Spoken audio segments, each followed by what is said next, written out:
Posez la question à un Français de savoir qu'est-ce que c'est la famille. Il vous répondra le père, la mère et les enfants. C'est ce qu'on appelle la famille nucléaire. Reposez la même question à un Africain de souche. En plus du père, de la mère et des enfants cités plus haut, il vous parlera des autres pères, des autres mères, des autres frères, des autres sœurs, bref, oncles, tantes. C'est ce qu'on appelle la famille africaine. Tout au moins, c'est la conception de la famille en Afrique. Alors, elle implique un réseau de solidarité qui devient parfois une contrainte. C'est pourquoi le thème de cet après-midi, nous l'avons intitulé « Famille africaine, avons-nous l'obligation de nous occuper de nos proches ?» Mesdames et messieurs, bon après-midi et soyez les bienvenus sur ce plateau. Pendant les 90 minutes de débat que nous passerons ensemble, j'aurai comme invité, je vais commencer par la dame, Madame Bellet Josiane. Bon après-midi et bienvenue. Merci. C'est un plaisir de vous recevoir sur ce plateau. C'est la première fois que je vous ai comme invité. Plaisir est partagé, surtout que je suis fan de votre émission. Oui, fidèle téléspectatrice. Fidèle téléspectatrice de cette émission. Voilà. Alors, j'ai de l'autre côté Monsieur Somo Maurice, notre consultant, l'incontournable, comme j'aime bien le dire.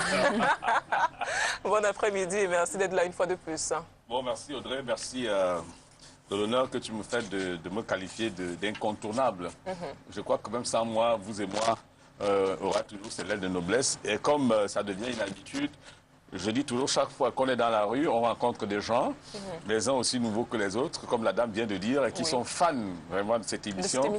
Voilà, j'ai eu hier l'occasion de rencontrer quelqu'un aussi qui est très fan, vraiment fan de cette émission. Oui. Et je lui ai promis qu'aujourd'hui, je commencerai par lui dire bonjour. D'accord. Il est au niveau de Deido, à côté de Coiffe, tout à côté, sans publicité naturellement. Il tient un prêt-à-porter. Ah, d'accord, Voilà, il s'appelle Raymond. D'accord. Je suis sûr que Raymond nous regarde. Il est en train de nous regarder. En ce moment, je promets à Raymond que Audrey et moi ferons un tour chez lui bientôt. Voilà, la semaine prochaine, on a pris rendez-vous déjà. Ah, d'accord. Alors, on va faire un coucou à Raymond, qui est certainement en train de nous regarder en ce moment. Je vais rappeler que c'est un débat interactif, dont vous pouvez bien évidemment participer en nous envoyant des messages au numéro qui s'affiche juste au bas de vos écrans. On a Maître Bondier qui va nous retrouver dans quelques instants. Mais avant, nous allons entrer de plein pied dans notre débat. Monsieur Somo, qu'entend-on par famille africaine? Très bien, le concept de famille, nous l'avons déjà évoqué à profusion sur ce plateau, dans d'autres sites, dans d'autres conditions sûrement. Lorsque, par exemple, la semaine dernière, nous parlions de famille recomposée. Famille recomposée. Oui, nous avons dit ce que la famille est. C'est vrai, un ensemble de personnes qui vivent ensemble et qui ont des intérêts communs.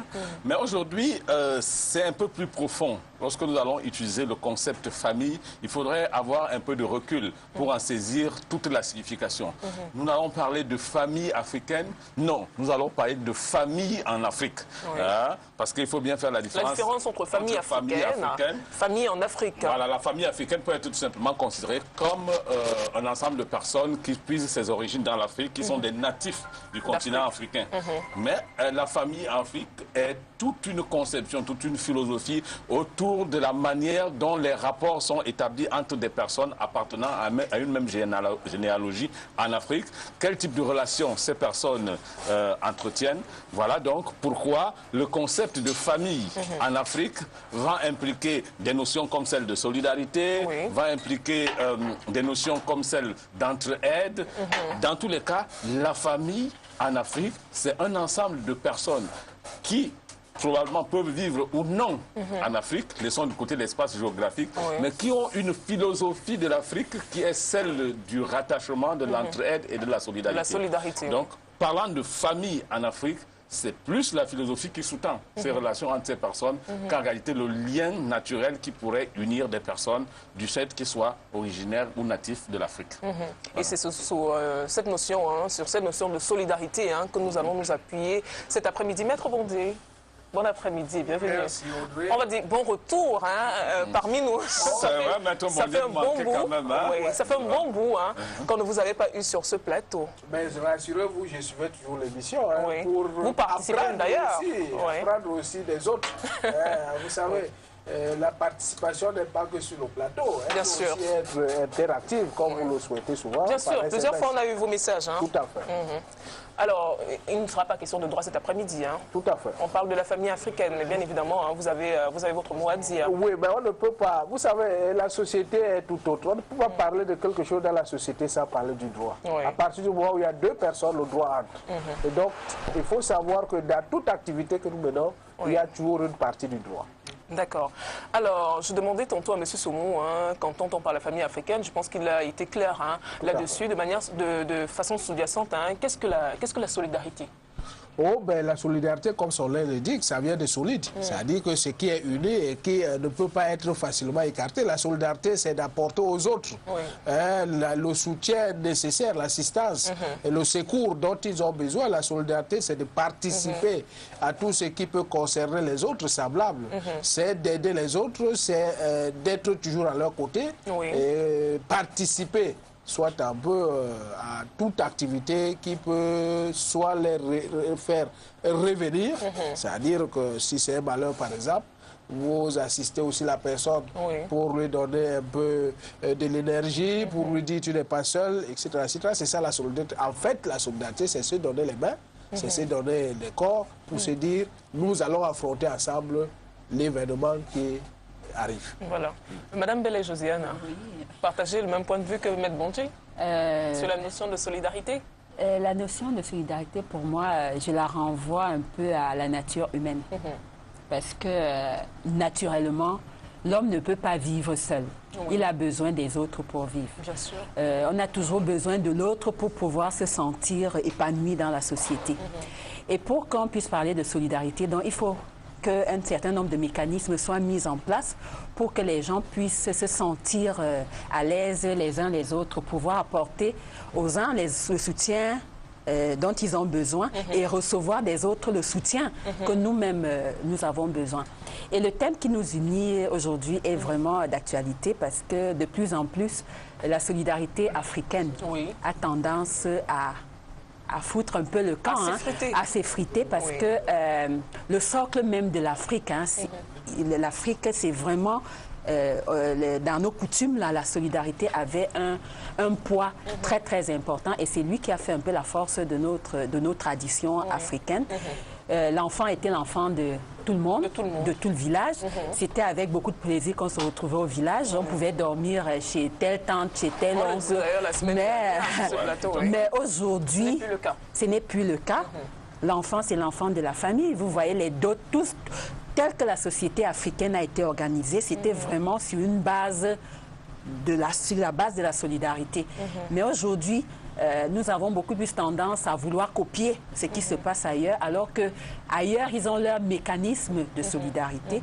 C'est pour ça que ce thème-là, il nous interpelle tous. Il nous amène à réfléchir sur comment entretenir dans cette solidarité qui a fait notre force hier et qui aujourd'hui est en train de s'effriter et qui entraîne beaucoup de maux. Les enfants de la rue, les enfants abandonnés, chacun, vraiment, l'égoïsme est en train de s'installer et on est un peu perdu face à l'individualisme s'installe et avec... A pris le pas sur la solidarité, c'est ce que vous êtes en train de vouloir dire. Maintenant que nous sommes tous au même niveau de compréhension, M. Soumou, comment se manifeste cette solidarité-là? C'est vrai que Mme Bellé a commencé à évoquer comment se manifeste cette solidarité-là, ou du moins comment s'est-elle toujours manifestée? Bon, je crois que Mme Bellé, c'est ça? Oui, Mme Bellé a donné une approche assez consistante de la solidarité telle qu'elle était conçue auparavant. Je voudrais que votre argumentaire, sans vouloir vous couper, soit étayé par des exemples. Des exemples précis. Oui. Par exemple, lorsque un enfant avait obtenu son certificat d'études primaires élémentaires, à l'époque on appelle CEPE. Je ne sais pas, Maître Bondji qui a eu le CEP, puisque nous on a eu le CEPE. Alors vous avez... Dans les années 76. Ah, voilà. À cette époque, c'était encore le CEP. Maintenant, c'est le CEP. Voilà, d'accord. Heureusement, Maître Bondji, je m'excuse. Je croyais que... Bon, d'accord. Alors, lorsque l'enfant obtenait son CEP, ou c'est un CPE, en fait, il devrait quitter le village pour aller probablement dans la ville la plus... qui était nantie d'un collège, d'un lycée, généralement d'un collège. Alors qu'est-ce qui se passait? On regroupait l'ensemble de la famille autour de celui qui venait d'avoir son diplôme. Dans tous les cas, ici, la solidarité, ce n'était pas seulement de trouver les moyens nécessaires pour que celui-là puisse acheter toutes les fournitures nécessaires, mais il devrait aussi recevoir de ses parents, de ses proches, les tantes, les oncles, tous venaient et sous une forme, sous un cérémonial donné et bien précis, bien huilé parfois, n'est-ce pas, recevoir la bénédiction de tout le monde avant son départ vers la conquête de la grandeur. Bon, c'était comme ça. Et là où il y allait, vers la ville, une autre solidarité se manifestait. Il allait chez qui? Chez un oncle, chez une tante, bref, chez quelqu'un de la famille qui devrait l'accueillir. Et cet accueil ne se limitait pas seulement à lui donner un toit, à lui donner un abri. Eh bien, tout naturellement, celui-là devenait de facto le parent qui pourvoyait à tout. C'est-à-dire qu'il devait le nourrir, lui donner des livres, des cahiers, parfois tout ce qu'il fallait. Et de temps en temps, il devenait pratiquement le fils de cet oncle ou de cette tante. Voilà une forme de solidarité. Elle s'est poursuivie avec notamment des phénomènes comme celui, par exemple, de l'immigration. C'est-à-dire que, par exemple, lorsque vous avez votre fils qui était devenu au pays et qui a eu ce qu'on appelle un tuyau pour partir, pour s'expatrier, par exemple, c'est tout le monde qui mettait la main à la poche pour acheter un billet d'avion.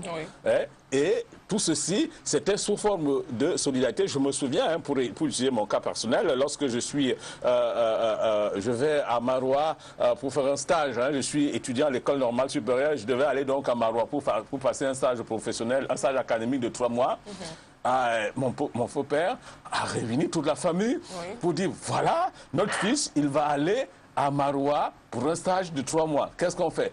Je vous assure que, quelle que soit la cachette, la cachette, c'est-à-dire que tu voyais un papa qui allait dans le dernier recoin de sa maison chercher le dernier 1000 francs qu'il avait pour venir le poser sur la table et dire, voilà, mon fils, et il accompagnait cela avec... toute la volonté, avec toutes les bénédictions, il te le donnait, ce billet de 1000 francs qu'il me donnait ou qu'on peut donner à toi, a une symbolique qui n'a pas d'égal. Qui n'a pas d'égal. C'est-à-dire que ça n'a rien à voir avec un autre million que quelqu'un aujourd'hui peut venir vous donner. La solidarité ici en Afrique était, pour terminer, pour chuter, était comme... Pas exactement comme Madame Bell le disait, c'est-à-dire que des gens se mettent ensemble. La solidarité était différente de la sociabilité. C'est deux expressions qu'il faut bien différencier. Parce que la sociabilité, c'est ce qui consacre l'être humain comme un être de société par essence. C'est-à-dire obligé de vivre avec et par autrui, à travers des échanges. Parce qu'un être humain ne peut pas vivre tout seul. Il est obligé de vivre avec d'autres êtres avec lesquels il échange un certain nombre de services. Ça, c'est la sociabilité qui caractérise tout être humain. Maintenant, la solidarité est avant tout un élan de cœur, une communion par laquelle des personnes ont du plaisir et du bonheur à partager. Et ça, ces deux choses, il faut bien les différencier. Dans l'Afrique, il s'agissait plus de la solidarité que de la sociabilité. Je voudrais ajouter la différenciation qu'a fait tout à l'heure le professeur Somo, un troisième élément, une troisième notion. Parce que lorsqu'on parle de solidarité, ça ne regroupe pas que les membres d'une même famille. Vous pouvez être solidaire avec les autres. Vous savez, toute la solidarité qui unit beaucoup d'associations aujourd'hui, surtout dans les villes, où les gens se sentent un peu perdus, et grâce à la solidarité, se rendent compte qu'ils ont les mêmes objectifs, les mêmes besoins et les mêmes problèmes. Moi, je voudrais lier à la famille africaine ce que je peux appeler la communauté de vie, qui partait de la base même qu'il naissait d'un ancêtre commun. C'est vrai que tous les hommes viennent d'un ancêtre commun, si on s'en tient à la Bible. Mais il y a quand même que nos particularités. Vous savez que l'Afrique, avant, était constituée de tribus. C'est-à-dire qu'il y avait plusieurs tribus. Et les tribus étaient l'essence d'un ancêtre commun. Et là, il y avait l'appartenance des membres de cette tribu était de manière commune. C'est-à-dire qu'ils se reconnaissaient en un ancêtre commun. Oui. Il n'y avait pas l'enfant de tel, mais c'était l'enfant du village. C'était l'enfant de la communauté. Et à l'époque, les biens n'appartenaient pas comme aujourd'hui. Vous pouvez avoir votre maison, votre voiture, votre terrain. À l'époque, les terrains étaient les terrains de la communauté. D'ailleurs, il y a des survivances aujourd'hui. Quand vous entendez parler des terrains de la collectivité de tel. Oui. Parce qu'en fait, ces terrains étaient les terrains de toute la collectivité. Ce n'était pas une appropriation privée. Et de telle sorte que tout ce qu'on devait faire donc dans cette communauté était fait pour le groupe et non pour un individu. Vous ne pouviez pas, comme il indiquait tout à l'heure dans son exemple, envoyer votre enfant à l'école sous prétexte que c'est mon enfant. Non. Quand l'enfant devait se déplacer pour aller ailleurs, c'est la communauté qui décidait de son déplacement. Quand il y avait une activité à faire, c'est la communauté qui décidait. Les moyens mis étaient les moyens de la communauté. Donc, en fait, on appartenait à un groupe. Et on se sentait donc, là je rejoins la notion de solidarité, solidaire des autres, en malheur comme en bonheur. C'est-à-dire que votre enfant pouvait naître chez vous, vous avez fait votre enfant, mais il ne vous appartient pas. Tout à fait. Une tante, un cousin, un oncle et un grand-père venaient le chercher, il pouvait faire une semaine chez tel, il allait manger chez l'autre, sans avoir d'arrière-pensée. Et prendre même des décisions, hein, Tout à fait. Cet enfant, ce qui n'est plus le cas aujourd'hui. Pour revenir à votre exemple, hein, M. Somo, c'est pour dire qu'en Afrique, hein, je l'ai dit d'ailleurs à l'introduction, l'enfant n'est pas seulement l'enfant du père biologique ou de la, ou de la mère biologique. Parce qu'en réalité, lorsque vous passez dans une rue au village, dans un coin au village, vous trouvez par exemple deux enfants en train de bagarrer indifféremment, vous ne voulez pas savoir quel est le vôtre, quel est celui du voisin ou du cousin. Vous prenez tous les deux, vous cherchez un petit fouet à côté et vous leur administrez une fessée, une bonne fessée. Et il n'y avait pas un parent qui venait rechigner et parce qu'en fait, il y avait une manifestation d'amour dans l'acte de punition que vous infligez aux enfants et rentrer à la maison, gare à l'enfant qui va dire à son père tel papa m'a fouetté. Ah donc tu n'as pas le droit de dire que papa tel m'a fouetté. Ah bon, tu as été fouetté. On reprenait tout au point zéro. Vous voyez ce que ça s'appelle la solidarité. La solidarité. Voilà. Hein. Et pour toujours revenir à votre exemple, d'une manière ou d'une autre, un oncle, une tante, un grand-père ou une grand-mère, même un grand cousin a d'une manière ou d'une autre participé à faire de nous ce que l'on est aujourd'hui. Alors, Madame Bellet. Effectivement, cela s'illustre bien lors des mariages. Oui. Le parent n'a rien à dire. Voilà. Lors de la dot. Par exemple. C'est l'enfant de la communauté. Voilà. Et c'est la communauté qui décide. On ne demande pas au père s'il veut ou pas, mais c'est la communauté vraiment qui décide de ce qu'ils font de leur fille. Et même dans le partage, hein, on ne va pas dire que c'est l'enfant de tel, il faut s'en occuper particulièrement. Donc, pour les Africains, c'est vraiment dans nos germes, hein, la solidarité, cette solidarité-là, cette façon de vivre. Et je me rappelle, hein, nous, on a grandi comme à l'internat, hein, une vingtaine de personnes à la maison et on traitait tous les enfants de la même façon. Mais aujourd'hui, nous voulons imiter ce qui vient d'ailleurs, le père, la mère, le modernisme. Une fois de plus, on va accuser le modernisme. C'est pas facile. Oui, à chaque fois, c'est le modernisme. En fait, c'est un choix. Et on essaie de vouloir fabriquer des choses un peu hybrides. Hein. Les associations au quartier, les associations de famille, ce n'est pas tout à fait ça. Parce que la famille a quelque chose de sacré. Et on grandit dans cet environnement et on le transmet de père en fils. Alors qu'une association, c'est vraiment, parfois c'est un groupe d'intérêt. Alors que la famille, c'est vraiment, c'est ce qu'on a, c'est l'amour au sens premier, au sens propre du terme. Voilà. Et c'est ce qui est en train de s'effriter. Je voulais compléter avec le propos de la dame, avec un proverbe ghanéen, je crois, un proverbe ghanéen qui dit ceci. Quand le père est malade, ce n'est pas à son enfant de le soigner. C'est de la responsabilité des neveux et des nièces. Cela, dans les sociétés ghanéennes, cela est érigé en règle. C'est-à-dire que lorsque votre papa tombe malade, vous qui êtes le fils, vous le regardez, tout ce que vous pouvez lui dire, c'est Asia ou quelque chose comme ça. C'est de la responsabilité des neveux et des nièces. En réalité, il faut qu'ils viennent s'en occuper. Au nom de ce que, d'une façon ou d'une autre, ce papa-là a participé à leur éducation. Probablement c'est cela, mais au Ghana, je crois la communauté Ougamba, chez les Ghanéens, cela est érigé en règle. Et ceci participe du maintien en place des règles de solidarité. Vous semblez tous dire sur ce plateau que cette solidarité-là, justement, avec le temps, s'est effritée. Alors, quelles en sont les causes, Maître Bondje?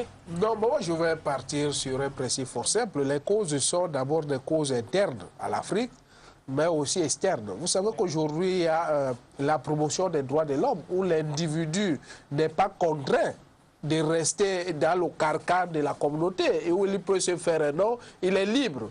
Et je crois que cette liberté, cette indépendance qui est promue a donné beaucoup plus de décisions.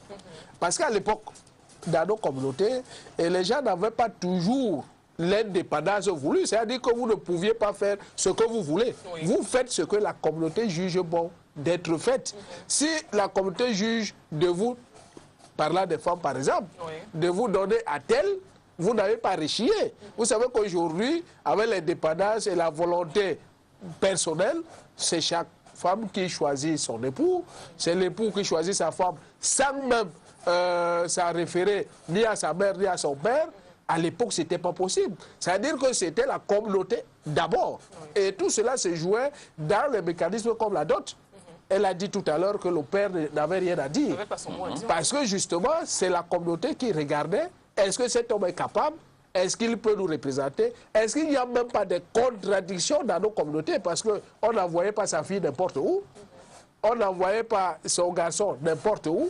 On jugeait dans la communauté s'il fallait les unir. Parce que vous savez que la famille a deux éléments sur le plan du droit.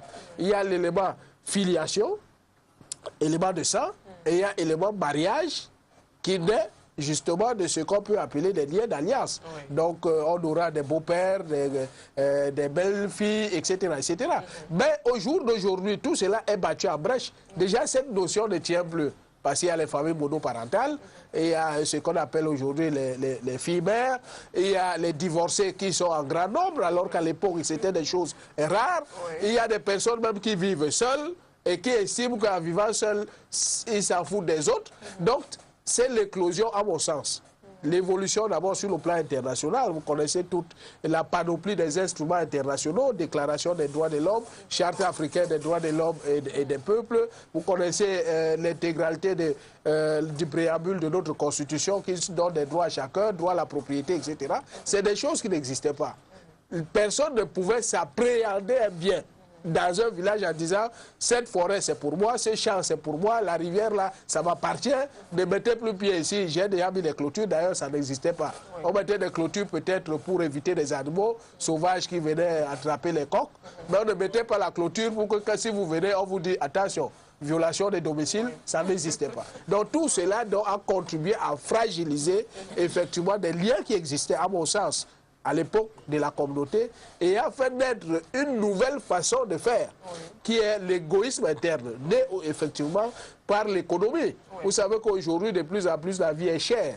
Et donc, supporter, par exemple, chez soi, 1, 2, 3, 4 personnes, alors qu'on n'arrive même pas à joindre les deux bouts, devient difficile. C'est difficile, pas parce qu'on ne veut pas les prendre, mais parce qu'on n'a pas les moyens de faire face. Y ajouter aussi l'égoïsme. Je vais prendre une femme au nord et peut-être moi je suis du sud. Elle aimerait peut-être que ce soit seulement sa famille qui arrive chez toi. Elle n'est pas contente que la famille de ceci. Alors que les familles à l'époque, avant l'union, veillaient à tout cela pour qu'il y ait harmonie du couple et que ce genre de choses n'arrive plus. Aujourd'hui, j'en termine par là. Vous voyez trop de divorces qui arrivent parce que la famille n'a plus d'emprise sur les ménages. Aucun homme aujourd'hui dit à un homme que je vais aller dire à votre père que vous vous comportez mal, vous dites je m'en fous, allez lui dire ça va changer quoi. Et vous dites à la femme que ce que vous avez fait là, je m'en vais chez ma belle-mère lui dire que vraiment sa fille a fait. Elle vous dit que d'abord je vous accompagne, ça ne va rien changer. Donc vous trouvez que la famille n'a plus d'emprise. Et tout cela donc crée ce manque de solidarité, rompt donc le cordon ou le lien ombilical qu'on avait avec nos ancêtres. Oui, on n'a plus les mêmes valeurs, on n'a plus les mêmes principes aujourd'hui. Les valeurs qui étaient les nôtres avant ne sont plus les mêmes aujourd'hui.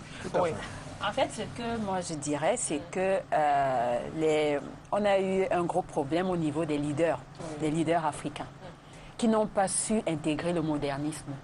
Parce qu'il y a du bon et du mauvais. Hein. Comme il le disait tout à l'heure, avant la femme était un peu un objet, hein, on lui donnait un mariage là où on voulait, mais aujourd'hui on ne peut plus traiter la femme de la même façon, comme un objet. Donc il faut qu'on intègre ce qui est bon ailleurs et essayer de tamiser pour qu'on maintienne ce qui a fait notre... Prendre le bon et puis jeter... Voilà, jeter ce qui est mauvais. Et pour qu'on puisse mettre en place, comme on dit, la famille est un peu le socle de la société. Et le leader est un modèle. Oui. Les chefs traditionnels sont des modèles. Les chefs de famille sont des modèles. Comme je dis, il y a des gens qui n'arrivent même pas à gérer leur propre famille. Ça veut dire la femme et les enfants. Oui. Mais qui prétendent gérer un pays ou bien gérer une société. Ça commence par... la famille, cellule de base. Oui. Qu'elle soit monoparentale ou bien divorcée, bref, c'est la famille au sens... La famille, ça veut dire la famille dans le sens africain. La famille, même si je suis divorcée, mais j'appartiens... Composé. Oui, à la famille recomposée, j'appartiens à une grande communauté. Et il faut que dans cette grande communauté, chacun puisse donc jouer pleinement son rôle en intégrant les contraintes de la modernité et qu'on puisse maintenir vraiment ce qui est important parce que la crise que nous vivons aujourd'hui, elle est partie des familles. Des familles, vraiment, hein, on peut accuser le modernisme. Il ne nous empêche pas d'être solidaires, il ne nous empêche pas de nous aimer les uns les autres. Mais nous devons pouvoir intégrer, comme on dit, on est dans un village planétaire aujourd'hui. Nous, on a la chance, et on a cette chance-là qu'on peut voir ce qui se passe ailleurs et essayer vraiment de faire un tamis hein, pour pouvoir avancer. Je voulais juste savoir, si tu permets, Madame Bellet tout à l'heure a dit, même si je suis divorcée et j'ai vu dans un petit coin de sa bouche, un petit sourire. Elle est divorcée, Madame Bellet? Non, je suis mariée. J'aime bien mon mari, donc il ne faut pas que... Ah d'accord, non, c'était juste une petite assurance que je voulais avoir sur le plateau. D'accord. Il aime bien titiller. Pour être sérieux. À quoi ça va servir? Un détail qui n'a pas d'importance. J'ai juste peut-être il y a des téléspectateurs qui sont posés la même question. Tout d'abord, d'accord. Alors, je voulais dire, hein, pour aller dans le même sens, hein, parlant des causes, hein, les causes de cet effritement de la solidarité en Afrique, mettre en avant ce que je pourrais appeler la montée d'un certain capitalisme. Hein, le capitalisme, c'est vrai, en raison de la modernisation de la société, la montée du capitalisme a consacré, n'est-ce pas, l'avènement d'une société où des individus veulent amasser des biens et se donner un prestige. Dès lors que dans la société, on est considéré que c'est celui qui est détenteur d'une certaine fortune. Hein, au détriment de celui qui distille un certain nombre de valeurs. Donc, du coup, on a vu venir une société capitaliste avec essentiellement l'individualisme. Vous arrivez donc dans certaines sociétés, comme par exemple dans des sociétés comme l'ouest du pays, hein, vous trouvez des rivalités entre des familles où les familles dites valeureuses sont celles qui sont plus riches. Par exemple, vous recevez votre enfant qui vient de la ville, hein, qui arrive, vous appelez tous les voisins, vous dites « mon fils est arrivé ». On le sent à travers les bouteilles de vin qui vont à gauche et à droite, à travers tout ce qu'il a apporté. Et vous voyez tout le monde s'agglutiner autour de vous. Et cela fait de vous quelqu'un de suffisamment puissant. Et lorsque les personnes le constatent, ils essayent, n'est-ce pas, de se comparer aux autres voisins, aux autres frères qui, eux, n'ont pas cette possibilité. Et instaurent donc une forme de domination sur les autres. En réalité, cette domination, elle est bâtie sur le fait qu'il y en a qui, sur le plan financier ou sur le plan économique, sont plus puissants que les autres. Ça, il me semble que ce soit une cause fondamentale, n'est-ce pas, de l'effritement du capitalisme ou de l'effritement de la solidarité. Je voudrais chuter, Maître Mondier, si tu permets. En parlant de ce que je pourrais appeler aussi le manque de transmission des valeurs culturelles. Manque de transmission des valeurs culturelles. Avant, le soir, au coin du feu, n'est-ce pas, on regroupait toute la lignée familiale, les autres y venaient, on racontait des histoires, les gens apprenaient à se connaître et à travers ces moments importants d'échange, on apprenait que les autres, c'était les frères, les autres étaient exactement la même chose que soi. On jouait ensemble, finalement, on ne parvenait plus à se distinguer. Aujourd'hui, faites un constat, faites un tour ici dans des maisons se sont élevées avec des barrières de 15 mètres. Ou enfermés dans votre maison, vous n'avez pas le droit de savoir... Chien méchant. Vous n'avez pas le droit de savoir ce qui se passe chez l'autre. Si vous y passez un peu de temps, vous vous faites massacrer comme quelqu'un a été dernièrement par des chiens méchants, ainsi de suite. Donc cette forme d'enfermement des individus, ne serait-ce que par l'expression visible de l'habitat, a consacré l'achèvement, n'est-ce pas, d'un processus de solidarité qui lui faisait le fondement, le socle de la société de l'Afrique. Monsieur Maître Bondier, hein, on a comme l'impression, d'accord, on a comme l'impression que dans certaines familles, cette solidarité-là devient une obligation. Je vais prendre par exemple le cas des expatriés qui ont le devoir, je dirais même l'obligation, hein, d'envoyer, de faire des envois à la famille restée au pays tous les mois. Non, mais dans certaines familles, on a comme l'impression qu'on ne parlera même plus, on ne va plus parler de solidarité, hein, mais plutôt de comment dire ça, de profit, je ne sais pas si de contrainte, si on doit appeler ça comme ça devient une obligation. Hein. Moi, je ne pense pas, je crois que c'est les survivances. Et ces survivances sont beaucoup plus au niveau moral, parce qu'il n'y a aucune contrainte pour quelqu'un qui est à l'extérieur d'envoyer de l'argent. Oui, parce que on parle de solidarité africaine. C'est des contraintes morales. Beau, mais il faut dire qu'il y en a qui en abusent. Moi, je vais y répondre, mais je voudrais dire qu'il faudrait beaucoup plus voir ces ruptures dans nos contrées lointaines qu'en ville. En ville, ça se comprend parce que c'est cosmopolite, c'est un mélange. On n'a pas que des Africains en ville, on a aussi des étrangers de tout type. On peut estimer qu'en ville, quand même, il y a un certain nombre de prédispositions à prendre pour éviter tel ou tel autre. Mais dans nos contrées, et c'est là où le bas blesse.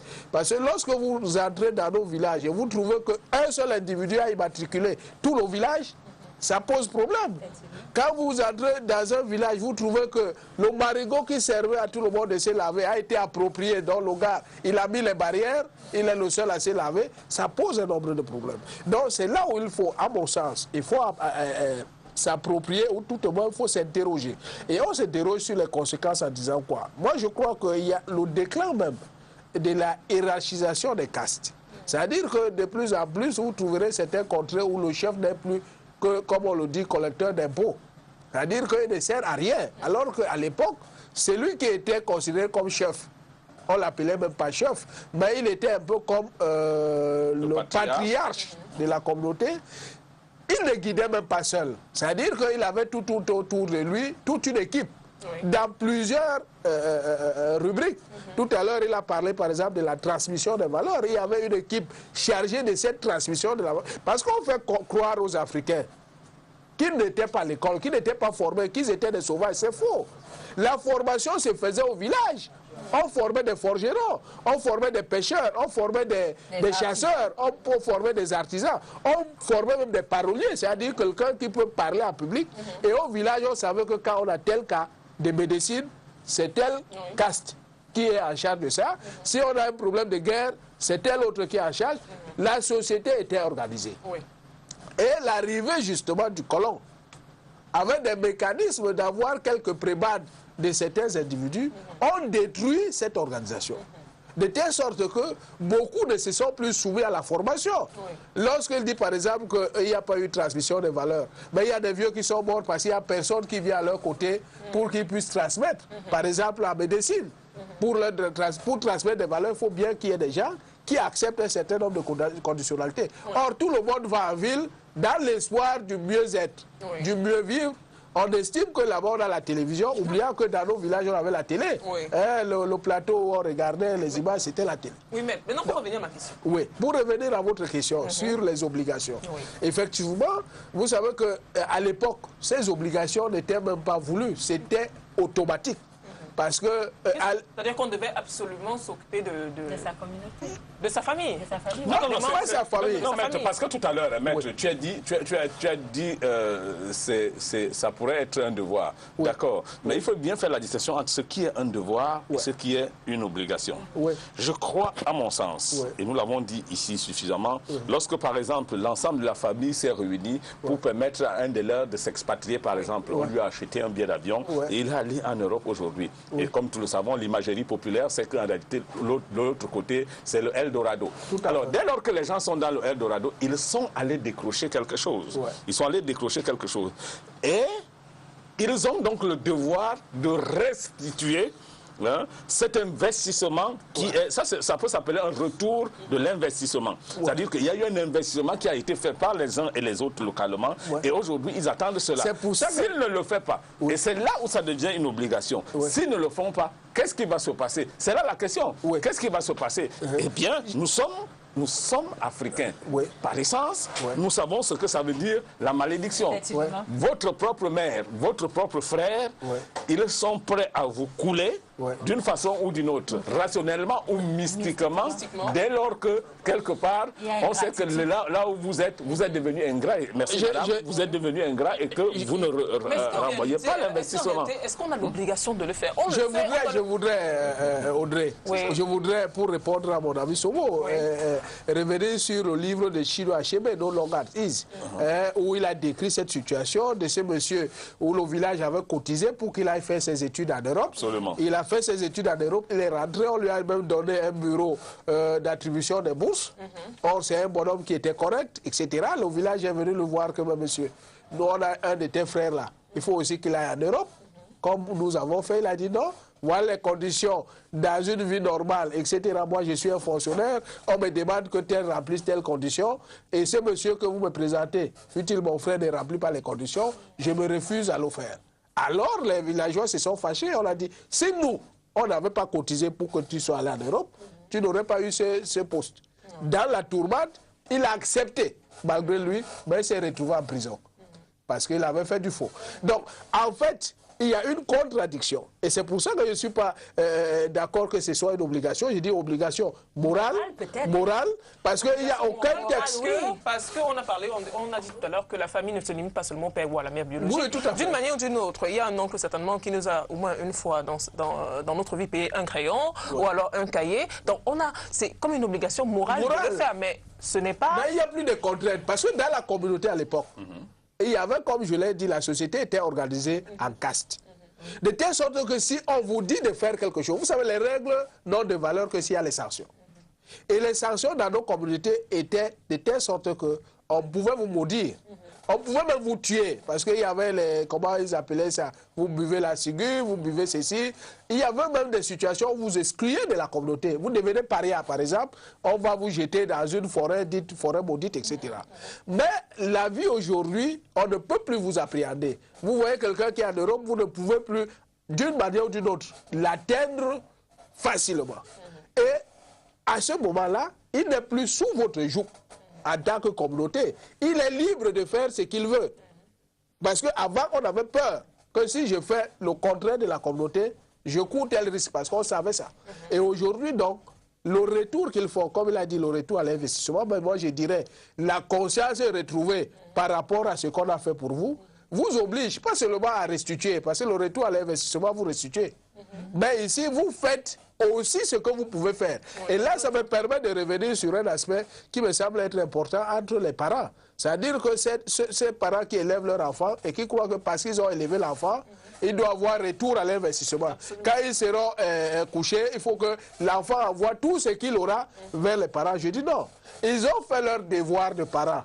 À l'enfant de connaître maintenant que... Parents, libre à l'enfant. Oui, de faire le retour, mais seulement là où l'enfant aura une obligation, même légale, c'est qu'il fasse ces mêmes choses à ses propres enfants, parce que là, sur le plan textuel, il y a des obligations à ce niveau qui se lient par le mariage et par la filiation, mais il n'y a pas une obligation de retour pour ses parents. Il y a une obligation alimentaire, c'est vrai, en fonction des besoins et des possibilités, mais il n'y a pas une obligation que construire la maison, donner la voiture, donner les champs, ce qu'on décrit, hein, ce sont les abus, parce que là, jusqu'ici, on prend le cas des expatriés, mais pas seulement les expatriés, même ici.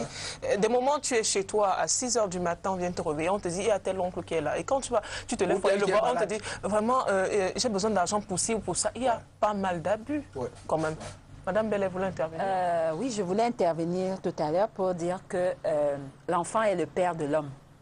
Donc, quand on a bien éduqué son enfant, ancré dans des valeurs, et c'est pour ça que ces enfants qui partent même ne partent pas définitivement, hein, ils ont toujours un regard vers la famille qu'ils ont laissée. Ils sont toujours attentifs aux problèmes de la famille. Et c'est pour ça que chaque fois qu'il y a un problème dans la famille, même sans obligation quelconque, ils envoient toujours quelque chose Pas Mais, tous, madame. Pas tous, bien entendu. Hein, il y a ceux qui n'ont pas compris grand-chose au sens de la solidarité. Mais un enfant vraiment qui a été élevé d'une certaine façon et qui a accepté ses valeurs et qui les a intégrées ne va pas oublier sa famille. Parce que moi, on voit des cas dans des familles. Hein. Et s'il a aussi une bonne femme. L'enfant ne va pas oublier sa famille, hein, mais monsieur Somo, en Afrique, hein, d'accord, être solidaire, venir en aide, monsieur Somo, je m'inquiète. être solidaire, d'accord, venir en aide à sa famille, venir en aide à sa famille ici en Afrique, c'est en quelque sorte hein, accepter de se faire ruiner. Non, moi, je ne crois pas. C'est pas ruiner. Je veux dire à madame et à Ahmed Bondje et à vous-même, madame, oui. que j'ai peur du discours que vous tenez sur ce plateau. Parce qu'en fait, sans verser dans un panafricanisme béat qui voudrait valoriser un certain communautarisme typiquement africain, je voudrais qu'on reconnaisse en la solidarité africaine une vertu. Et lorsque c'est une vertu, une valeur, on la conserve, on l'entretient à la limite, on la préserve, s'il faut dire ainsi les choses. Alors, pensez qu'il n'y a pas un devoir de retour à l'investissement. C'est tenir un discours du type, vous enfants qui naissez, oubliez que hier, vous avez reçu, vous êtes ce que vous êtes. Laissez-moi terminer.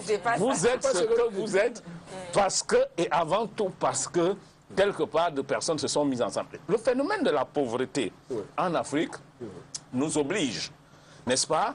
Comme dans l'histoire du laboureur et de ses enfants, n'est-ce pas? La pauvreté de l'Afrique nous impose une certaine solidarité si nous voulons véritablement aller vers une certaine émergence, que ce soit une émergence au plan individuel ou au plan collectif. Et du coup, cette solidarité voudrait qu'il n'y en ait pas qui en ait un peu trop, il y en ait qui en ait rien du tout. Et ceci commence. La vie est faite comme ça. Hein. Laissez-moi terminer. Vous ne me laissez pas terminer mon raisonnement. Laissez donc courir. On ne peut pas savoir la même chose, ça c'est sûr. C'est sûr, je vous dis. Qui en auront plus que d'autres. Vous avez pris un exemple tout à l'heure, vous êtes chez vous. Pour qu'on n'ait pas la pêche chez soi, parce qu'on estime qu'on a beaucoup de moyens et que toutes les 5 minutes, on doit venir cogner à la porte pour poser un problème. Tenez, madame, le discours que vous tenez est un discours qui n'est pas africain. En réalité, le discours... Je vais lui donner la réponse. Le discours africain, c'est lequel? Oui. Un pour tous, il y en a pour tout le monde. Ça veut dire en clair que M. Bondje, si je vais regarder dans votre compte bancaire, je risque d'y trouver 6 millions de francs CFA. Mais c'est insensé dans un continent où d'autres ploient dans la misère. C'est vrai, vous allez me dire non, c'est encourager la fainéantise. Non, je ne veux pas verser dans le communautarisme. Mais par essence, il est du devoir pour l'Africain qui est allé découvrir ou dénicher la fortune, de la partager fondamentalement. Et c'est pourquoi nos enfants doivent grandir avec en tête l'idée que nous sommes venus d'un continent qui n'est pas assez nanti. Et pour que demain, d'autres émergent, il faudrait que, à ceux qui ont fait des efforts pour faire de moi ce que je suis, qu'ils aient une certaine récompense, ça encouragerait d'autres à le faire. À ceux qui viennent après moi, il faut que je leur tende la perche pour qu'ils émergent. Voilà le discours, il est tout simple, il est tout venu. On va prendre un cas pratique, parce qu'on est là pour comprendre, je pense qu'on est tous là pour comprendre. Alors on va prendre un exemple pratique. On a 2 frères, on a un qui est directeur dans une grande société de la place, on a un autre, son petit frère direct qui est Bayam Selam. Alors est-ce que parce que le grand frère est directeur dans une entreprise de la place, donc a beaucoup de moyens, est-ce que c'est une obligation pour lui de venir en aide à son petit frère, ou alors c'est un devoir, il doit le faire spontanément s'il le veut, ou alors c'est une obligation pour lui de le faire? Dommage, c'est une obligation, sauf si les gens pensent le contraire, mais à mon sens, madame, je vous en prie, ça me semble être une obligation. Mais là où ça ne pourrait pas être une obligation, si d'autres ont fauté, c'est-à-dire que si les frères et les autres ont quelque part fauté, en ce sens que vous avez des personnes... moi, je suis jumeau, par exemple. Mon frère jumeau et moi avons connu un cycle de vie différent.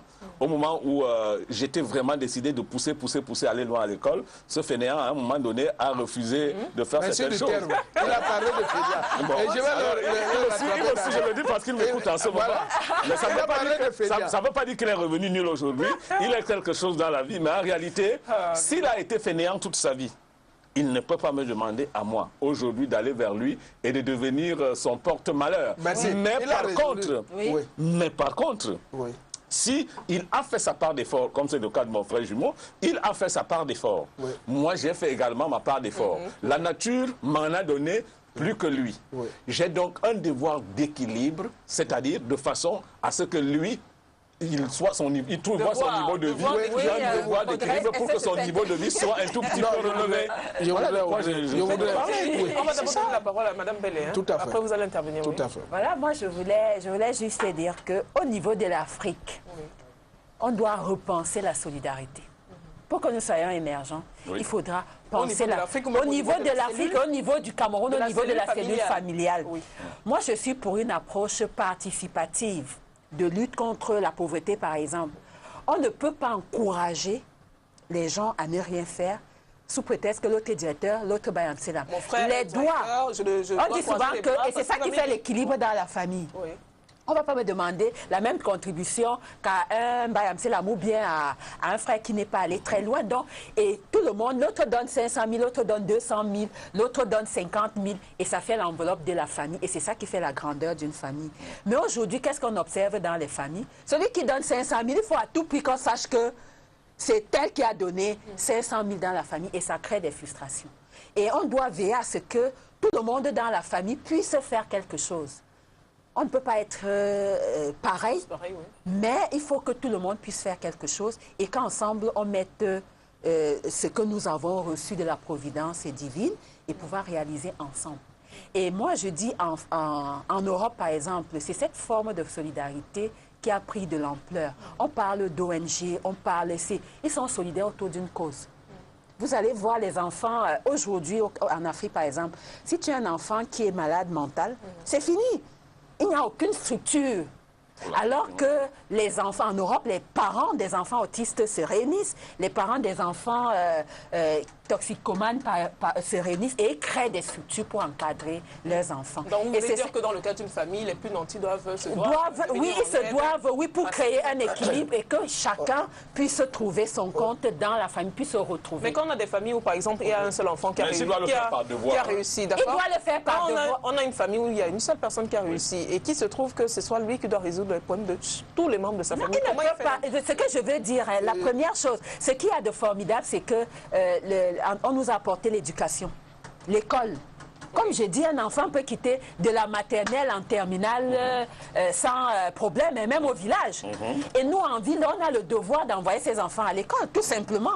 Veiller à ce qu'ils aient les livres, les cahiers pour accéder au savoir. Et un enfant qui accède au savoir aujourd'hui, demain, il peut être avocat, il peut être professeur, et la famille grandit. C'est ça qui fait la force des grandes familles. Ça veut dire vraiment commencer à travailler à la racine. Et ça, c'est le rôle des leaders des familles.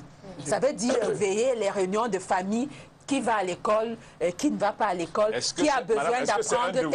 Moi, je tiens à ça, Maître Mbondié semble dire, Maître Mbondié semble dire que ce n'est pas un devoir. C'est un devoir. Moi, je pense que c'est un devoir. C'est un devoir. On fait une obligation. Moi, je pense que on va donner la parole à Maître Mbondié, d'accord. En définitive, Maître Mbondié, est-ce que cette aide que l'on apporte à nos proches est une obligation, une contrainte ou alors une reconnaissance spontanée? Je vais répondre à cette question. Je brûlais d'impatience. J'avais même l'impression que vous m'avez sanctionné sur ce plateau. Mais ce que je voudrais dire, c'est que il ne faut pas toujours croire que parce que quelqu'un a un poste important, il est plus riche. Et que la pauvreté, elle peut être aussi morale. La pauvreté n'est pas toujours économique, etc. Elle peut être morale. Et ensuite, il faut savoir que dans les familles, ce n'est pas parce que vous avez évolué, il a dit tout à l'heure, il a utilisé des termes qui sont contradictoires à ce qu'il a dit, professeur Mo, en parlant de fainéants. Et vous ne pouvez pas aider des gens infiniment.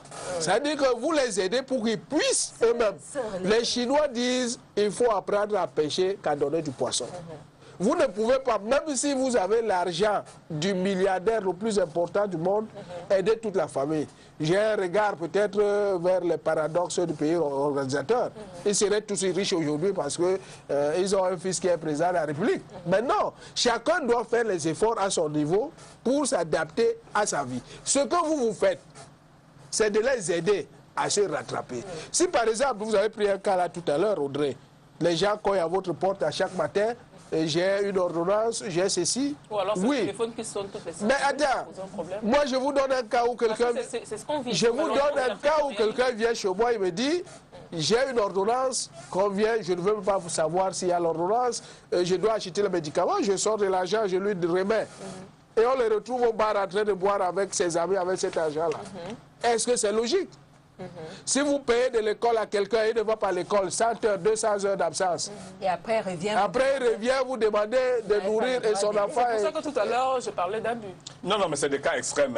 Audrey, s'il vous plaît, maître-moi, c'est des cas extrêmes. Oui, ce n'est pas... Et pour revenir, je voudrais terminer. Oui, je voudrais terminer en disant, pas terminer puisqu'il y a votre question, mais en disant qu'il y a des parents aussi qui exagèrent. Ça veut dire qu'ils demandent plus qu'il le faut à leurs enfants. Là, je suis d'accord. Et à ce moment-là, qu'est-ce qu'ils doivent faire? D'accord.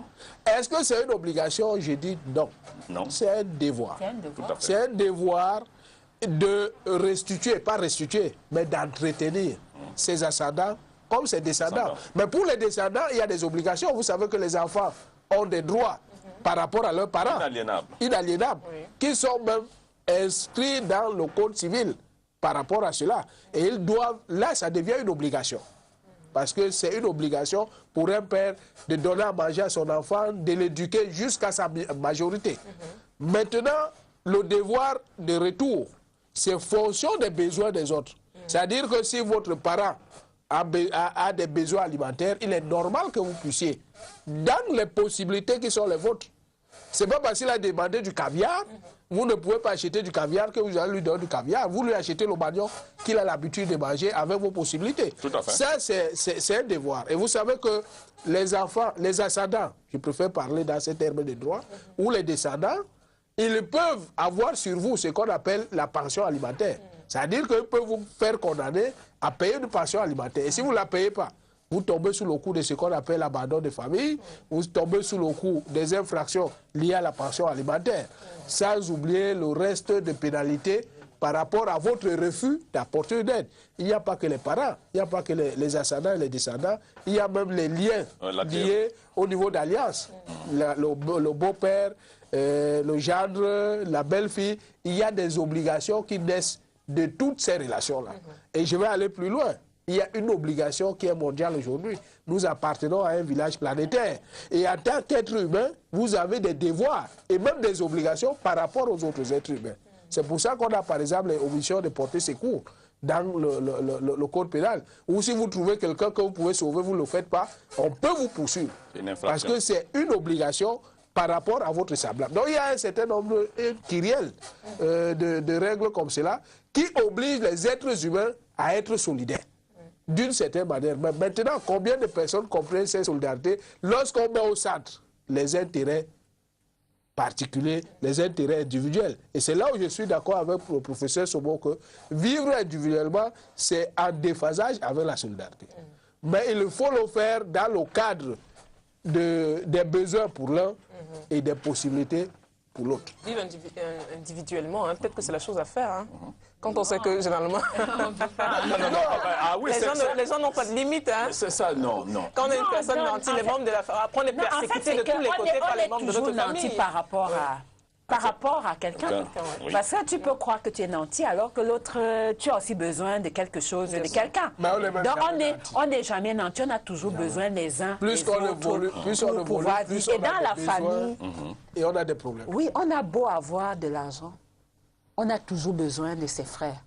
On a toujours besoin de ses frères pour pouvoir évoluer.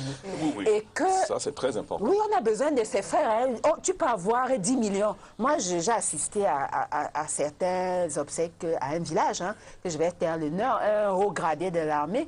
Le père a barricadé sa concession, il ne veut pas les villageois. Mais les villageois ont dit, bon, même ce sont les militaires qui ont creusé même la tombe.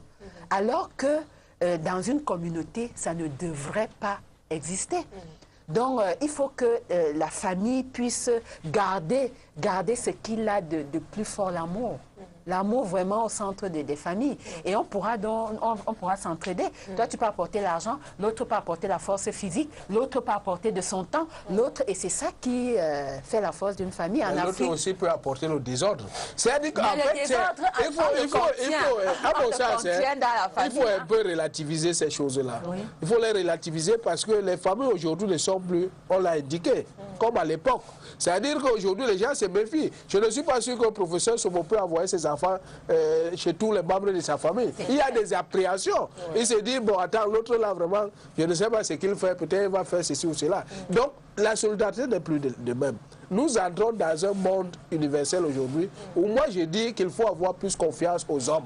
C'est-à-dire qu'il faut avoir cette solidarité, non pas seulement pour sa famille.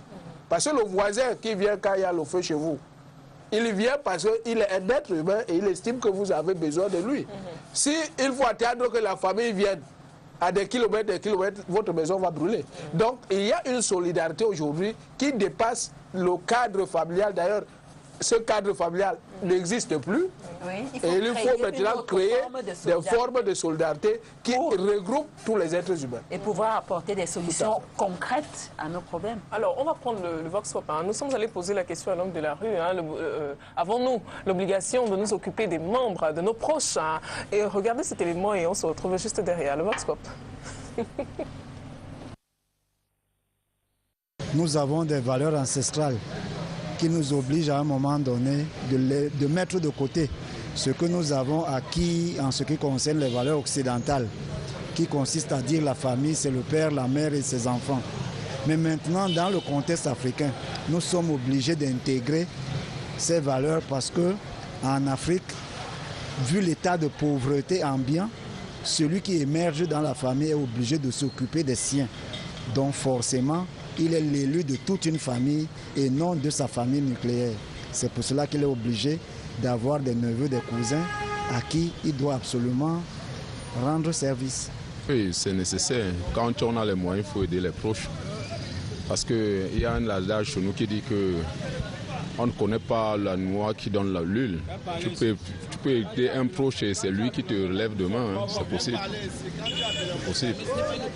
C'est pas une obligation. C'est pas une obligation. L'obligation, c'est tes enfants, ta femme. Même tes petits frères, c'est pas une obligation. C'est pas une obligation. Non, on n'est pas obligé. C'est une question un peu de bon sens. Ou bien c'est aussi lié à la culture africaine. Que quand on en a, c'est important d'aider ceux qui n'en ont pas. En Afrique, la culture oblige les uns à être solidaires. La solidarité, c'est de s'occuper les uns des autres. Si vous avez bénéficié, effectivement, il faut transmettre. Donc la famille est un tout. On ne sépare pas la famille de l'individu. L'obligation est morale. Elle n'est pas légale, il n'y a aucune obligation légale, c'est un problème moral. Si vous avez bénéficié des atouts de la famille, en retour, vous allez le transmettre. Non, on n'a pas obligation, mais c'est un devoir. Si on peut, il faut le faire. Selon la tradition africaine, puisqu'on s'est occupé de nous, pas forcément le papa ou la maman, mais peut-être les oncles, ils se sont occupés de nous. Donc c'est un devoir pour un Africain de s'occuper des proches de sa famille, ceux qui en ont besoin. C'est une obligation, c'est une obligation. Si vous l'avez mis au monde, vous devez l'assumer. Vous l'avez mis un enfant au monde, soit tes frères, soit le moins, tu dois l'assumer. Non, le cousin. Non. Non, avant c'était positif, mais actuellement on ne peut plus assumer jusqu'à ces deux niveaux-là.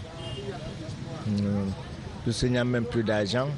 Et de deux, quand tu fais un enfant évoluer, il ne te reconnaît plus. Tout être humain vient de quelque part et vient de ses origines. Si vous abandonnez vos origines, cela veut dire que vous n'avez même pas d'existence. Je dis toujours, je continue toujours à le dire, il ne faut jamais oublier nos valeurs traditionnelles, nos valeurs africaines et traditionnelles. Mais vous-même, vous avez parlé de la famille africaine. Donc, à un moment donné, nous sommes obligés. Ça devient une obligation pour nous de s'occuper d'eux. Si on ne le fait pas, ça devient de la catastrophe dans la famille, parfois. Le grand problème, c'est le moyen qui fait défaut. J'ai bien la volonté de le faire, mais les moyens me font défaut. C'est pas une obligation. Et puis ça dépend des moyens que les uns et les autres ont. La famille en Afrique, c'est tout autre chose par rapport à la famille de l'autre côté en Occident. En Afrique, même si ce n'est pas la famille proche, il y a les amis qui forment la famille. Vous pouvez trouver des familles pauvres, peu nantis. Si vous avez des moyens, vous ne pouvez pas les laisser parce que on a des difficultés. Seulement, il faut sous-tendre tout cela avec les moyens. Les moyens, est-ce qu'on en a donc pour accompagner cette extension? C'est difficile. Mais nous faisons avec parce que nous sommes africains. Nous devons partager avec tout le monde. Nous devons partager avec nos proches, nos semblables. Donc, si on a pour un, on peut avoir pour deux ou plus. Voilà, donc pour moi, la famille, on peut continuer à considérer la famille africaine, mais à condition aussi que l'environnement nous aide à y aller. L'environnement, c'est quoi? L'État, nos ressources propres, voilà, ainsi de suite. Retour sur ce plateau, une réaction par rapport à cet élément que l'on vient de suivre. Les avis sont différents. Il y en a qui disent que c'est une obligation, d'autres qui disent que c'est un devoir. Il y a le dernier intervenant qui a dit que s'il y en a pour un, il y en a pour deux ou plus. C'est vous qui dites que les avis sont partagés. Moi, statistiquement, je vous mets au défi de refaire des statistiques. Et vous allez constater que majoritairement, les gens pensent que c'est un devoir et même une obligation. En réalité, je voudrais qu'on revienne vraiment à ce concept de famille africaine ou de famille en Afrique. En tout début d'émission, je me suis attardé là-dessus pour dire quelle est la compréhension qu'on devait avoir de la notion de famille en Afrique. Et la majorité de nos téléspectateurs vous disent qu'en réalité, il y a un devoir de solidarité. C'est-à-dire que vous avez émergé parce que des gens se sont donné la main pour que vous puissiez émerger. Et en retour, vous avez l'obligation de faire que ceux qui vous ont aidé bénéficient ou profitent des efforts qu'ils ont, soit récompensés des efforts qu'ils ont faits, et qu'en outre, pour assurer la pérennité de la société africaine, n'est-ce pas, que ceux qui ont émergé puissent venir en soutien à ceux qui sont en train de monter. Cela me semble être ce qui est fondamental pour la survie même de la société africaine. Parce que si ailleurs, des enfants qui naissent trouvent déjà un compte bancaire bien fourni, ils trouvent déjà une maison qui leur appartient, ils trouvent X ou Y chose qui les prédispose à se croiser tout simplement les bras. L'enfant africain, ou ici la famille en Afrique, génère des personnes en réalité qui n'attendent leur survie que des efforts que les latéraux, les collatéraux, les ascendants et les descendants vont faire entre-temps. Il est donc un devoir, à mon sens. Et je voudrais chuter là-dessus pour qu'on ait bien la différence qu'il y a entre la notion de devoir et la notion d'obligation. Un devoir, c'est quelque chose que vous faites. Et avec, en réalité, une certaine dose, je précise bien ça, une certaine dose de contrainte, mais en réalité, il n'y a pas de sanction possible si vous ne le faites pas. Tandis qu'une obligation, c'est quelque chose que vous faites sous la menace d'une sanction. C'est-à-dire que si vous ne le faites pas, voici en quoi est-ce que vous serez reprimé. La solidarité africaine doit dépasser le cadre du devoir. C'est-à-dire faire parce que vous sentez que c'est bien ce que vous faites, pour devenir plutôt une obligation. Et cela au regard de la culture qui est inculquée à nous, qui caractérise notre société. Si dans la famille, au sein d'une famille, on vous a donné de l'argent pour aller à l'école, vous avez l'obligation en retour d'apporter quelque chose pour la conscience de cette famille. Voilà de quoi. Oui, je ne partage pas cet avis sur la notion de devoir-obligation. Je voudrais donner tout simplement un exemple que tout le monde connaît, pour ceux qui sont passés. Il est passé à la mairie. Vous savez qu'on parle des devoirs réciproques du mariage, liés au mariage. Et quand vous faites lire le jour du mariage les articles 212, 213, 214, 215 du Code civil qui sont liés par rapport, on parle de devoirs de fidélité, devoirs de secours, devoirs d'assistance, devoirs de communauté de vie. Et ces devoirs de fidélité, si tu n'es pas fidèle, il t'arrive quoi? Ce n'est pas le débat. Attendez, si tu n'es pas fidèle, effectivement, ça a des conséquences, notamment le divorce. le divorce peut être engagé et la femme fait comment pour savoir que... Et la femme fait comment? Et la femme fait comment pour savoir que tu n'es pas... Je voudrais tout simplement... Tout à fait. Monsieur Sobo est en train de nous éloigner du thème. Mais moi, je vais le ramener au thème. Pourquoi? Parce qu'effectivement, le thème parlant de la famille, nous l'avons défini. La famille, nous savons que sur le plan du droit, c'est lié à deux notions. Le mariage et l'alliance. On a parlé de la filiation. La filiation aussi, c'est quoi? C'est les liens de sang. Les enfants, les parents, etc. Et puis le mariage, c'est les liens d'alliance. Vous allez avoir les beaux-parents, la belle-fille, etc., etc. Donc, ça tient aussi. Ces devoirs-là font partie, effectivement, de ce qu'on peut appeler des mesures de garde pour que la famille n'explose pas. On dit que le mariage, c'est un contrat, c'est vrai. Mais on parle d'un contrat sui generis. Pourquoi? Parce que c'est une institution basée sur le respect d'un certain nombre de règles. Et si vous ne les respectez pas, il y a des sanctions. C'est pour ça que je disais que je n'étais pas d'accord avec lui sur la notion de devoir. Mais ici, on peut parler de devoir moral. C'est-à-dire que ça reste dans la conscience de l'individu. Que si je ne fais pas telle chose, c'est lui-même qui va se plaindre, ce n'est pas les autres. Comme on l'indique souvent, que chacun de nous a un gendarme, c'est sa conscience. Si quelqu'un vous a aidé et vous a permis d'arriver là où vous êtes, et en retour vous ne le faites pas, vous avez un problème de conscience. À chaque fois, par exemple, prenez un cas, quand vous voyez la personne, vous avez tendance soit à fuir, soit à vous excuser, soit à trouver quelque chose pour parier à cela. Ça, c'est en vous. Mais maintenant, lorsqu'on parle des obligations, comme on dit, ça vient d'obliger. C'est-à-dire que c'est le passage obligé. Vous ne pouvez pas faire autrement que de passer par là.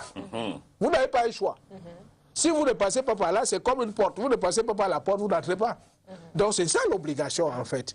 Et moi je dis, lorsque les gens, parce que nous parlons de solidarité, de la communauté de vie en Afrique, lorsque une communauté de la famille vous a aidé, vous a apporté son aide, il n'y a pas une contrainte qu'il y avait à l'époque. C'est-à-dire de nos tribus, il y avait à l'époque des contraintes. On ne vous laissait pas faire n'importe quoi au village. C'est-à-dire que vous ne pouviez pas quitter de votre caste, peut-être de forgeron, pour vous retrouver à une autre caste pour créer le désordre. Vous êtes là, vous devez le faire. Et il y avait donc des règles de contrainte à l'époque. La question que je vais vous poser, Maître Bondier, lorsqu'on a réussi sa vie, et que par le passé, dans son enfance ou dans sa jeunesse, on a bénéficié d'un soutien d'un oncle, d'une tante, d'un grand-père, d'une grand-mère. En retour, si on ne vient pas en aide à ces personnes-là, qu'est-ce qu'on risque? Ben, on risque, je dis d'abord sur le plan personnel, hein, vous êtes vous-même d'abord, dans la conscience, vous êtes blâmé. Mais en retour, ce que la loi reconnaît, c'est qu'entre les ascendants et les descendants, il y a l'obligation alimentaire. Par exemple... Maître Bondier, ne nous divertissez pas. Je suis en train... Maître Bondier, nous divertissez. Répondons ensemble à la question de madame. Qu'est-ce que vous risquez? Qu'est-ce que nous risquons? Vous dites que la loi... dit... Non, attends, il faut être précis. Si, par exemple... Qu'est-ce que nous risquons? Je retrace, je reviens sur sa question. Peut-être, oui. On vous a aidé, vous êtes devenu grand. Tout à fait. On vous a aidé. Oui. Et maintenant, en retour, si vous ne faites pas quoi? Oui. Je pose la question. Si vous ne venez pas en aide à ceux qui vous ont aidé, et si vous ne servez pas parce que la problématique va être qu'est-ce qu'on attend par ne pas venir en aide? Ça veut dire que quoi? Si ne par pas exemple... venir en aide, moi je vous explique. Oui. Ne pas venir en aide. Oui. Nous avons cotisé de l'argent pour envoyer quelqu'un en Europe. Tout à fait. Aujourd'hui, cette personne, elle va faire ce qu'elle fait là-bas. Ouais. Ça, c'est un autre débat. Ouais. Maintenant, nous supposons qu'il est allé trouver l'Eldorado. Tout à fait. Et puis, nous apprenons qu'il envoie même l'argent au pays pour qu'on lui construise une maison. Ouais. Et il faut ceci. Mais en réalité, la famille, on n'a pas envoyé. On n'est pas allé. Il n'envoie pas à ses oncles, à ses tantes.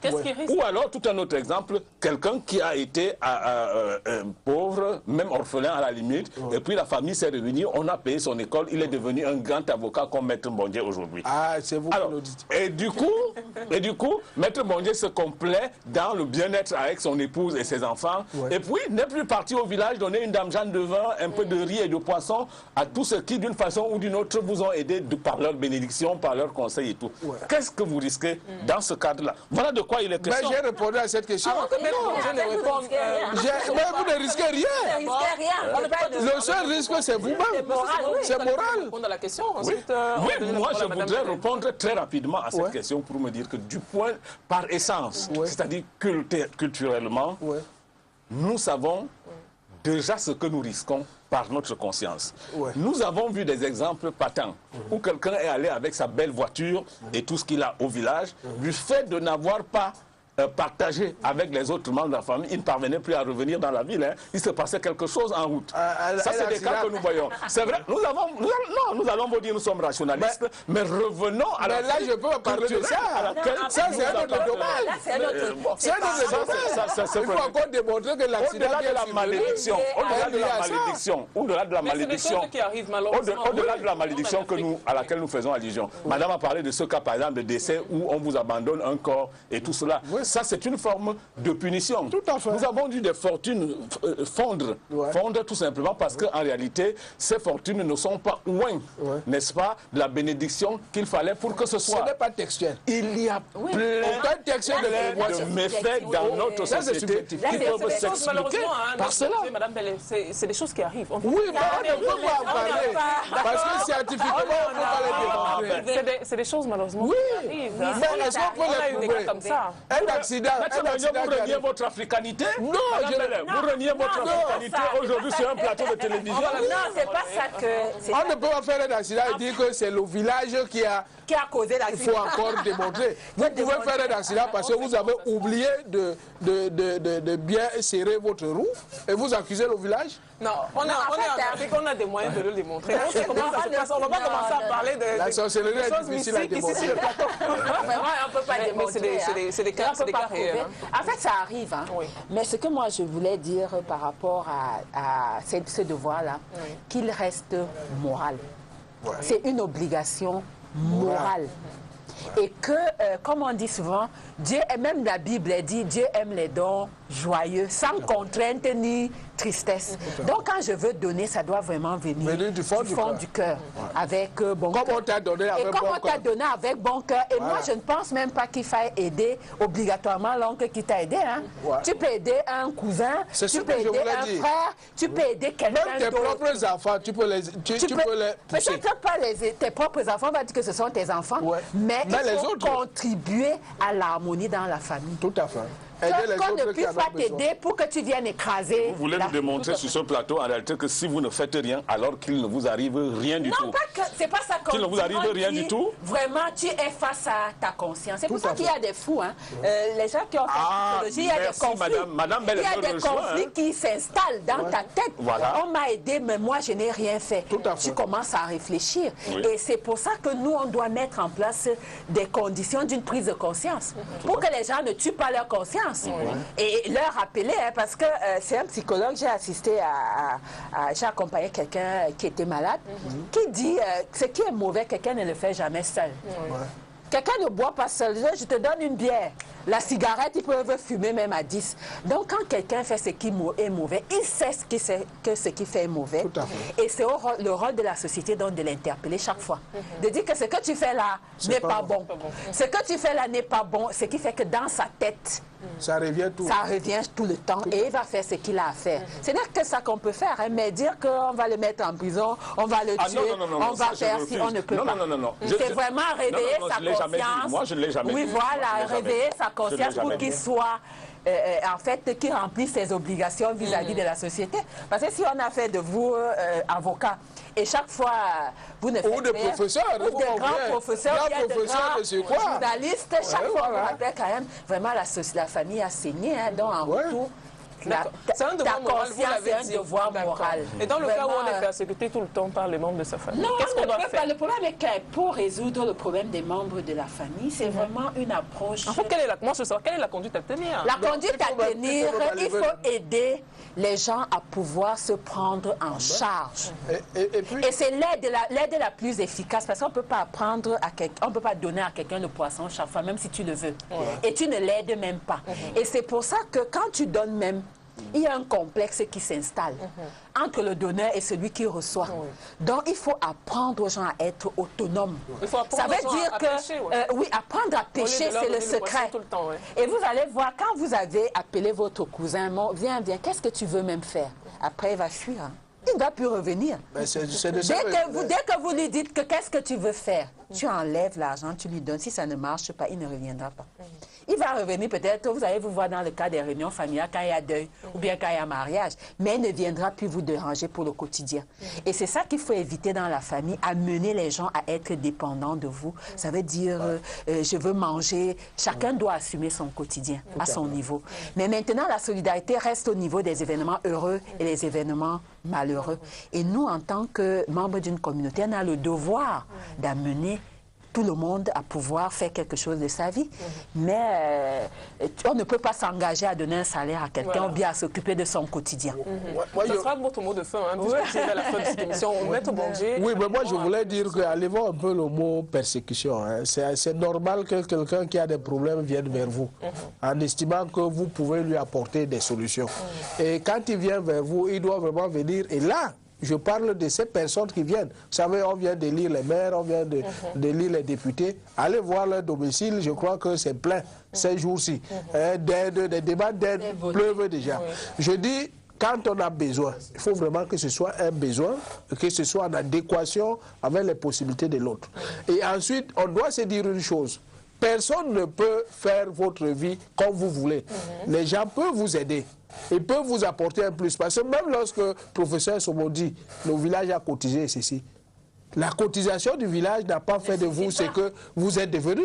Vous avez vous-même mis du vôtre. Une volonté personnelle. Parce qu'il y a d'autres à qui on a donné, ils ont échoué.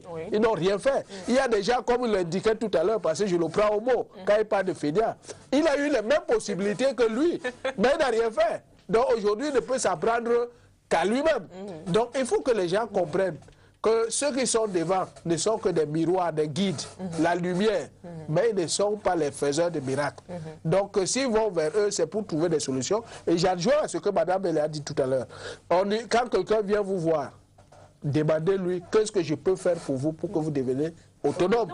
Et une fois qu'il l'a indiqué, s'il échoue, qu'il ne revienne plus, là, ça devient la persécution. Mais je terminerai en disant tout simplement qu'aujourd'hui, il n'y a plus ce qu'on peut appeler famille africaine, famille européenne. Nous sommes dans la globalisation, village planétaire. Quelqu'un aux États-Unis, vous causez ici. D'ailleurs, il y a des gens qui participent à cette émission qui sont très loin de ce tableau. Ce que nous, Africains, aujourd'hui, nous devons faire, ce que je concède, c'est qu'on a rompu avec nos valeurs. Et vous savez ce que l'Afrique peut apporter de plus au monde, c'est les valeurs africaines. C'est les valeurs intrinsèques. Vous savez que même en Europe, il y a une crise de valeurs. Les gens sont revenus même sur la solidarité africaine pour dire que les parents ne gardent plus leurs enfants. C'est pour ça qu'il y a trop de crimes en Europe, etc. Donc nous avons des valeurs à montrer au monde. Et je dirais en terminant que j'ai beaucoup aimé Emmanuel Kant lorsqu'il dit « Agis toujours » de telle sorte que la maxime de ton action soit érigée en règle universelle. Si on peut le faire, on va ressembler au balayeur de rue de...